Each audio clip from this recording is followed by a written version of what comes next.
The stars stretched endlessly across the black sky, shining like tiny diamonds scattered on a velvet cloth. Captain Elias Kane stood on the observation deck of the Zelari ambassador's ship, watching the vastness of space without a hint of fear. Around him, the alien structure hummed softly, a living testament to centuries of intelligence and ambition. Humans were rare here. Most species of the galaxy looked at them as simple, fragile beings, unfit for challenges of intellect or diplomacy. Yet Elias stood confidently, a small figure amid the grandeur, his calm presence unshaken by the alien awe that surrounded him. The Zelari ambassador entered the observation chamber, a being of tall, elongated form, with translucent skin that glimmered faintly in the ambient light. Its eyes were large and multifaceted, reflecting both curiosity and calculation.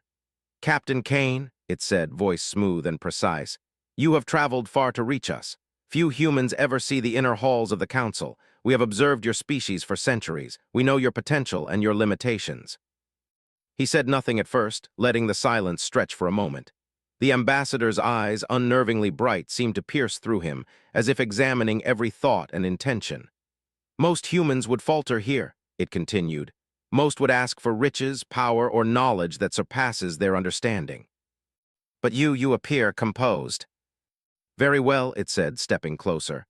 "I will offer you something that few have been granted. You may have anything you desire, anything at all. Wealth, secrets of the universe, technologies beyond imagination. Speak, and it shall be yours." He could feel the weight of centuries of human ambition pushing at the edges of his mind. Yet, for all the grandeur of the offer, something in him hesitated. He understood that the real power of this moment was not in taking what was offered blindly, but in understanding the true nature of the giver and the gift. Finally, he spoke, his voice calm but firm. "Then I want to understand your way of thinking and teach you ours." To them, understanding was trivial, results were everything. Yet Elias had chosen a path that seemed almost human in its wisdom. "You wish to learn?" the ambassador asked, almost cautiously, "and to teach us in return. If you grant me this, we all may gain more than we imagine." "Very well," it said finally. "We shall begin the trials of understanding. If you succeed, your rewards shall be beyond imagination." A chamber appeared before Elias, one that shimmered faintly as though it were a window into countless possibilities. The ambassador gestured toward it. "Enter, and let your mind guide you. Each trial shall reflect what you desire most, interpreted through your actions, your reasoning, and your morality." He could feel the chamber responding to him, subtle pulses of energy guiding him toward the first test.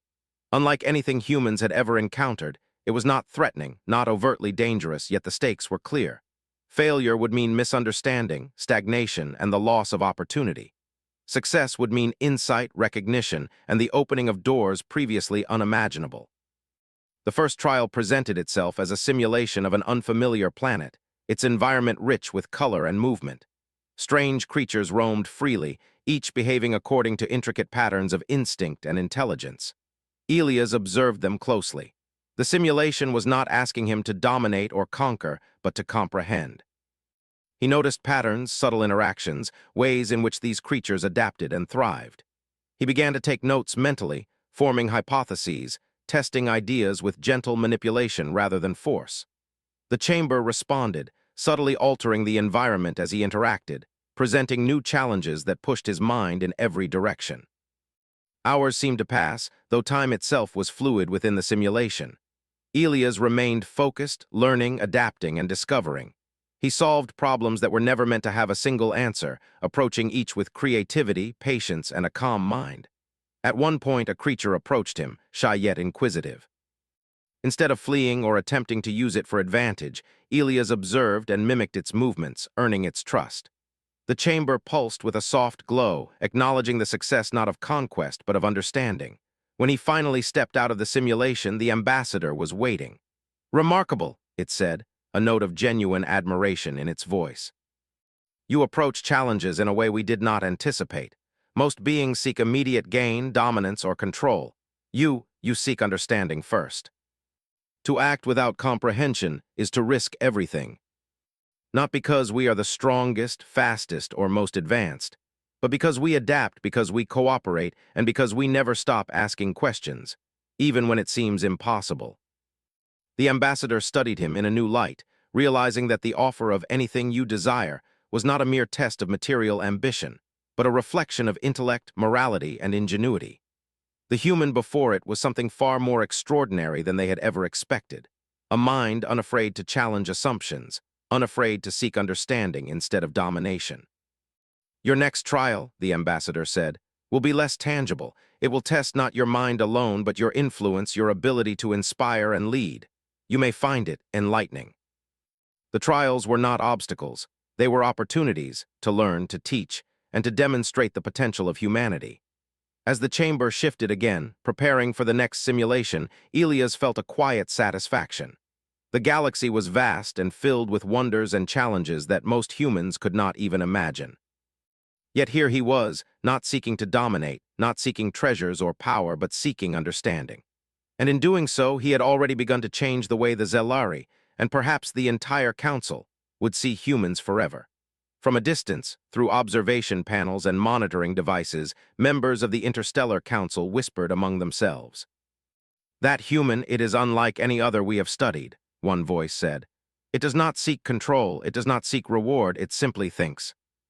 The stars outside the chamber continued to shine, indifferent to the events within the ship, yet somehow reflecting the spark of curiosity, ingenuity, and resilience that defined humanity. For Elias, the journey was just beginning, and the galaxy had yet to witness what a single human mind, guided by wisdom and curiosity, could accomplish. As the simulation chamber activated once more, he stepped forward with calm determination. The future was uncertain, but one thing was clear. Humans, in their simplicity and adaptability, were capable of achieving wonders no one could yet imagine. And the galaxy would never forget the quiet power of a human who asked not for everything, but for understanding. The chamber around Captain Elias Kane shifted again, soft lights dancing along the walls, forming a vast open space that seemed to stretch endlessly. This time, it was different from the previous simulation. There were no strange creatures to study, no puzzles to solve directly. Instead, the environment presented a network of alien communities, each with its own language, customs, and ways of thinking. The Zelari ambassador had said this trial would test Elias' influence and leadership, and it was clear that subtlety and wisdom would matter more than speed or strength. Elias took a slow step forward, observing the bustling communities.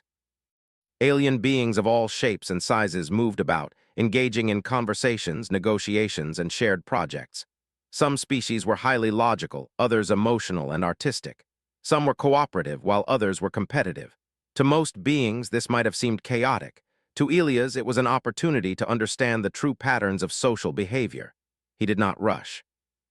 He did not demand attention. He simply began to observe, listening to languages he could not yet understand, noting gestures, reactions, and relationships. A small, insect-like creature approached him, its wings fluttering nervously. It chirped a series of high-pitched sounds that Elias could not comprehend. Rather than moving away, he crouched slightly and mirrored its movements, tilting his head in curiosity. The creature paused, then slowly settled closer. The simple act of patience and observation earned Elias its trust. He smiled quietly to himself, realizing that influence often began with respect and understanding, not force.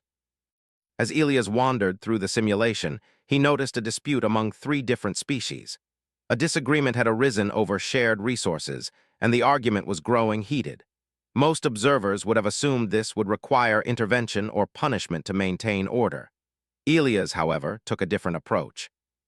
He studied the problem carefully, identifying the needs and fears of each group. He did not speak immediately. Instead, he approached each group individually, asking questions, listening, and gently guiding the conversation. He used examples from human experiences, showing how cooperation could lead to benefits for everyone, rather than advantage for a single party. Slowly, the tension eased. The groups began to work together, creating a plan that combined their resources efficiently. Elias stood back, watching them realize that compromise and collaboration could achieve far more than competition. The chamber pulsed softly, signaling approval. The Zelari ambassador's voice echoed through the space, though the being itself remained unseen. "Remarkable, you do not command, you guide. You inspire rather than dictate. Few beings of any species possess this subtle strength. Understanding their perspective is the first step." The other species watched him carefully, waiting to see what a human would do. Some expected him to be easily swayed, others to make a mistake. Yet Elias remained calm, focused on listening and asking the right questions. One leader, a tall, crystalline being, voiced concern over shared trade routes that had recently been blocked. Another, a fluid-like entity, demanded priority access to energy resources, citing tradition and prior agreements. A third, small and spiky, wanted nothing more than fairness and equality, fearing exploitation.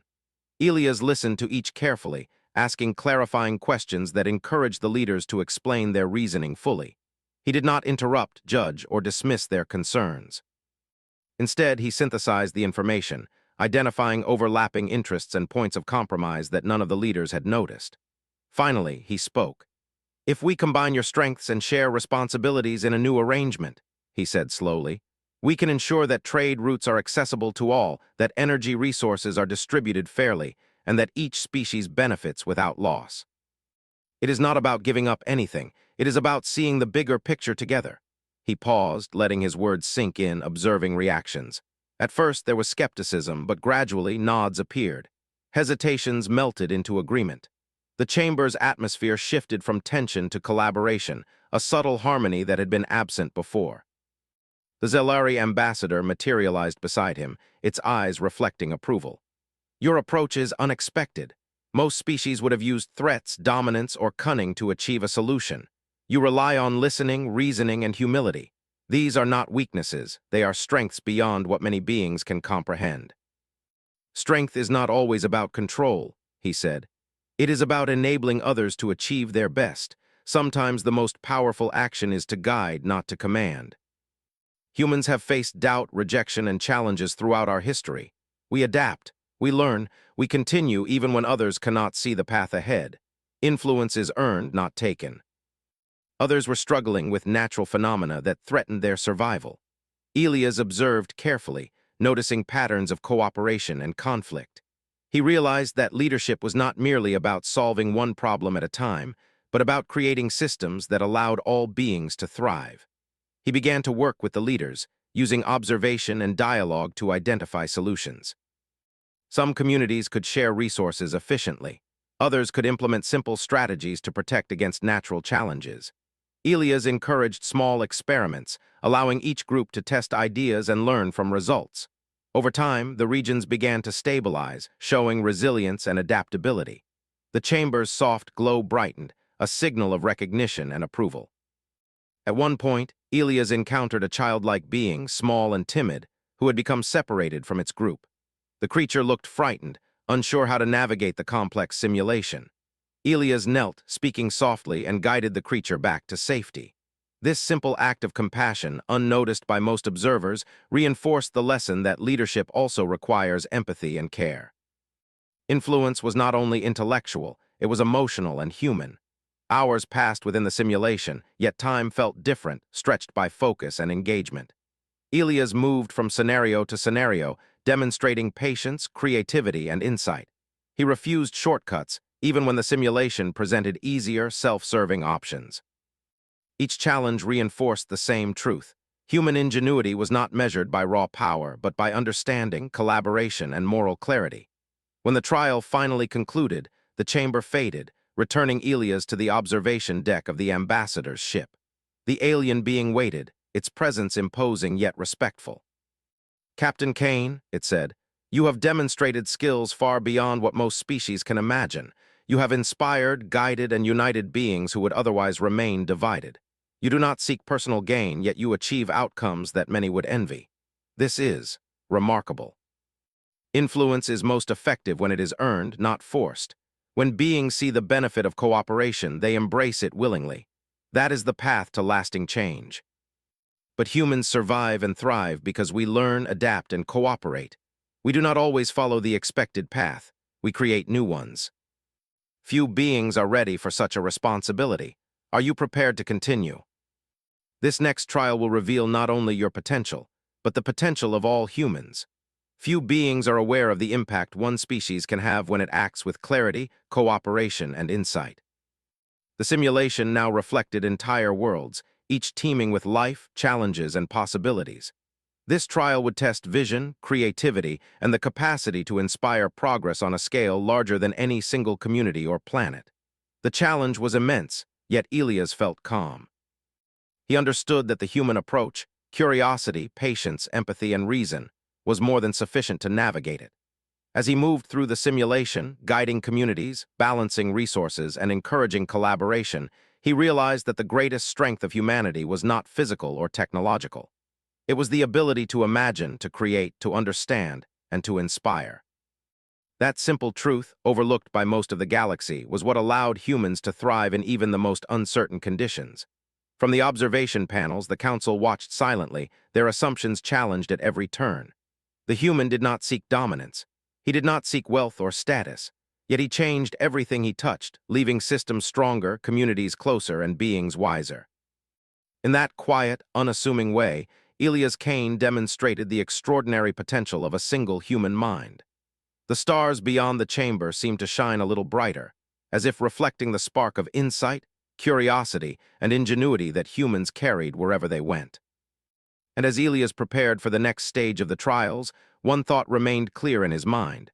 Understanding and influence were far more powerful than force or fear, and the galaxy had yet to witness the full extent of what humanity could achieve. The stars stretched endlessly across the simulation, now more vivid than ever, a canvas of planets, civilizations, and possibilities. Captain Elias Kane walked slowly through the vast expanse, feeling the weight of the final trial pressing gently against him. This trial was not a puzzle or a debate. It was not a matter of understanding or guiding small communities. This was a trial of vision, the ability to see beyond the present, to imagine what could be, and to inspire others to reach that potential. The Zelari ambassador's words echoed in his mind. Few beings are ready for such responsibility. Few can shape the future without fear of failure. Elias looked around, seeing entire worlds, each teeming with life, unique ecosystems, and societies at various stages of development. Some civilizations were technologically advanced, yet lacked social harmony. Others were peaceful, but struggled with scarcity and environmental challenges. Each world presented its own opportunities and obstacles. He understood immediately that the trial was not about controlling these worlds.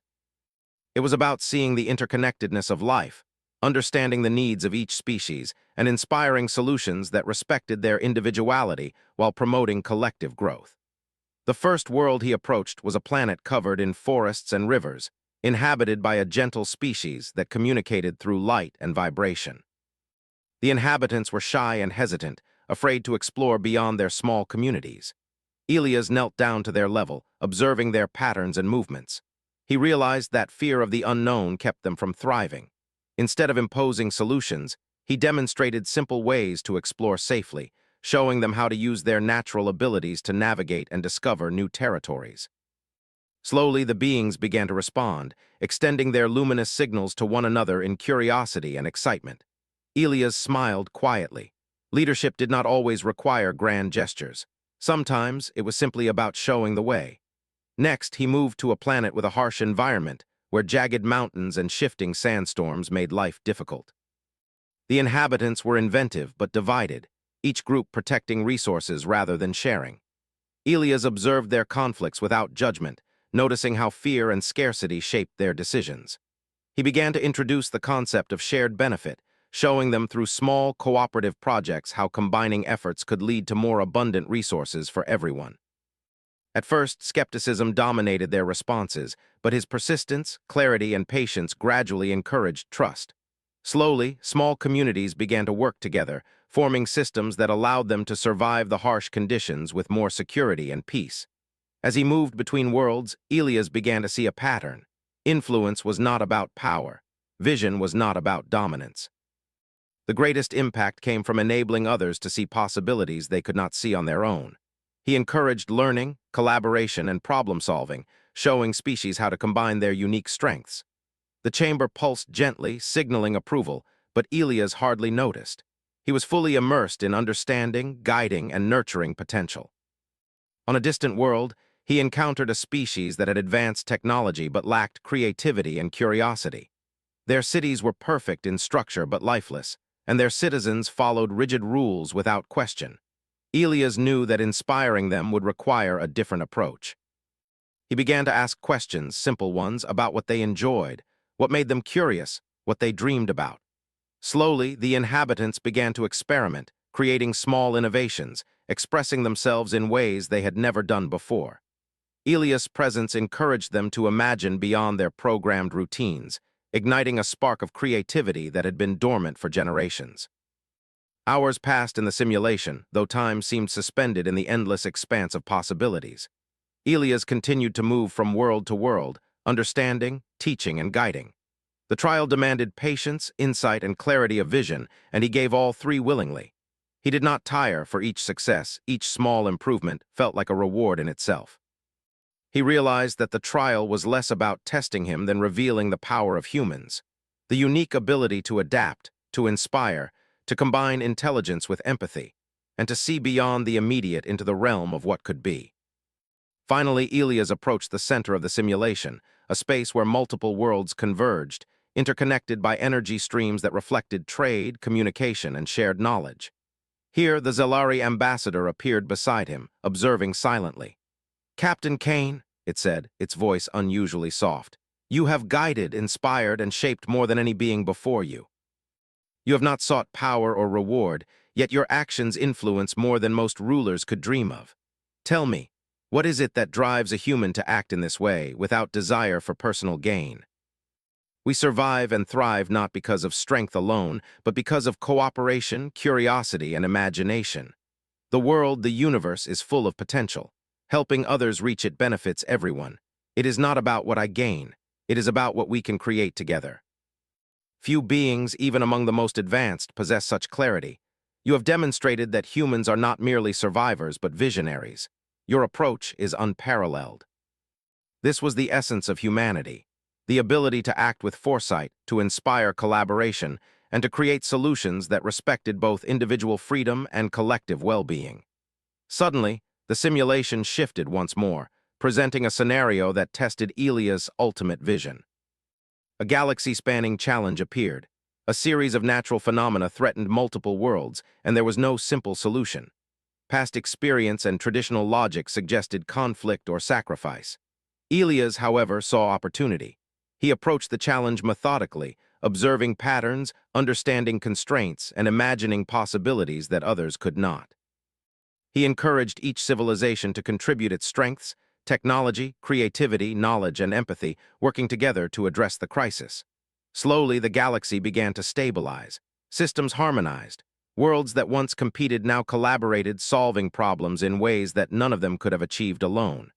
The Zelari ambassador spoke again, its voice filled with awe. "Captain Kane, your vision has transcended what we believed possible.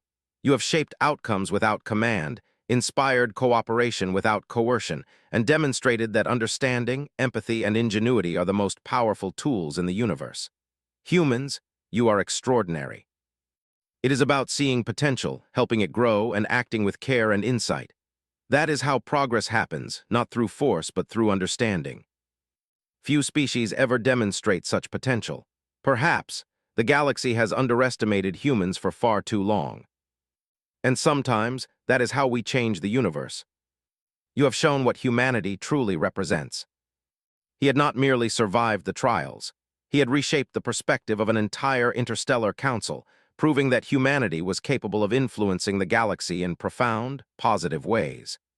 As the chamber faded, returning him to the observation deck of the ambassador's ship, Elias knew that this was only the beginning. The galaxy was vast, full of challenges, wonders, and possibilities that humans had yet to explore.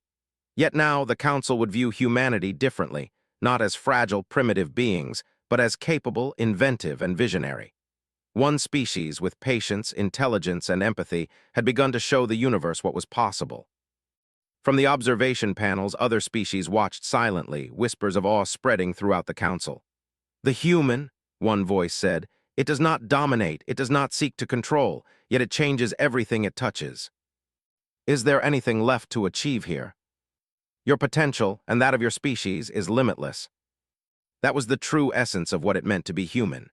As the ship prepared to return him to his own world, Elias looked out at the stars once more. They were the same stars, unchanged and infinite, yet they now seemed to reflect something new, the spark of human potential, a light that could illuminate possibilities across the galaxy. He smiled, knowing that the journey ahead was vast and uncertain, but that humans, in their simplicity, resilience, and vision, were more than ready to meet it. And so, Captain Elias Kane stepped forward not as a conqueror, but as a representative of humanity's greatest strengths. He carried with him the lesson that would ripple across species and worlds, that understanding, creativity, empathy, and vision were the greatest powers of all, and that humans, underestimated for so long, were capable of changing the universe, not with force, but with the quiet brilliance of their mind and spirit.